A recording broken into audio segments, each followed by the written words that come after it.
আসসালামু আলাইকুম রহমতুল্লাহ। আশা করি সবাই ভালো আছেন। প্রথমেই আমি আপনাদেরকে বলে রাখি, আমি কোনো প্রফেশনাল ফুড রিভিউয়ার না, তবে খিচুড়ি আমার খুব প্রিয় একটি খাবার। বেশ কয়েকদিন ধরে ইউটিউবে একটি খিচুড়ির দোকানের ভিডিও ভাইরাল হয়েছে।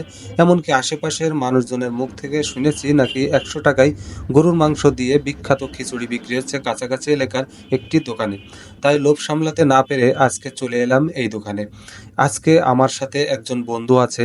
আমরা দুজনে আজকে এই বিখ্যাত খিচুড়ি খাবো এবং আপনাদের সাথে শেয়ার করব এই খিচুড়ির সাথে কি কি থাকে এবং এই খিচুড়ি কি আসলেই বিখ্যাত কিনা।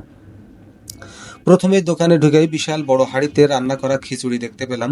বিশাল বড় হাঁড়িতে খিচুড়ি দেখে খুব সহজেই বুঝে নিলাম যে এই দোকানের বেচা বিক্রি ভালো। এই খিচুড়ি বিখ্যাত হলেও হতে পারে। তাই আমরাও দুই বন্ধু হাত মুখ ধুয়ে বসে পড়লাম এবং 2 প্লেট খিচুড়ি অর্ডার করলাম। আর মনে মনে চিন্তা করতে লাগলাম বাড়িতেও 2 প্লেট নিয়ে যাব। বলে রাখি, খাবার টেবিলে বসতে বসতে আমার বন্ধু আমাকে বলেছিল যে আগে থেকেই সুন্দর করে সাক্ষাৎকার নিয়ে একটি ভিডিও বানিয়ে ফেলতে। কিন্তু আমি চিন্তা করলাম ভিডিও তো বানানো যায়, কিন্তু খিচুড়ির মান যদি ভালো না হয় তাহলে তো পুরো পরিশ্রমই বৃথা যাবে।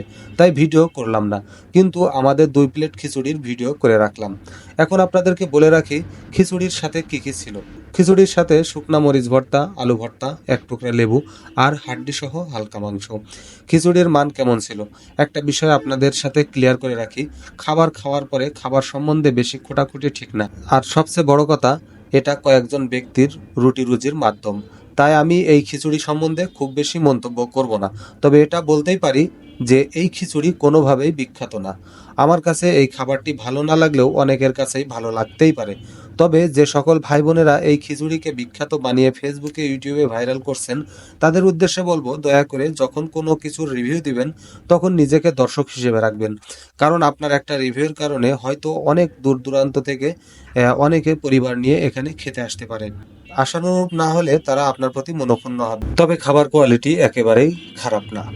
তবে দোকানদার ভাইটির জন্য দোয়া করি, তিনি যেন সততার সাথে ব্যবসা পরিচালনা ও ধীরে ধীরে খাবার কোয়ালিটি আরো উন্নত করতে পারেন এবং উত্তরোত্তর তার দোকানে বেচা বিক্রিতে আল্লাহ তাআলা বারাকা দান করেন। ভুল ত্রুটি ক্ষমা করবেন। সবাই ভালো থাকবেন, সুস্থ থাকবেন। আসসালামু আলাইকুম ওয়া রাহমাতুল্লাহ।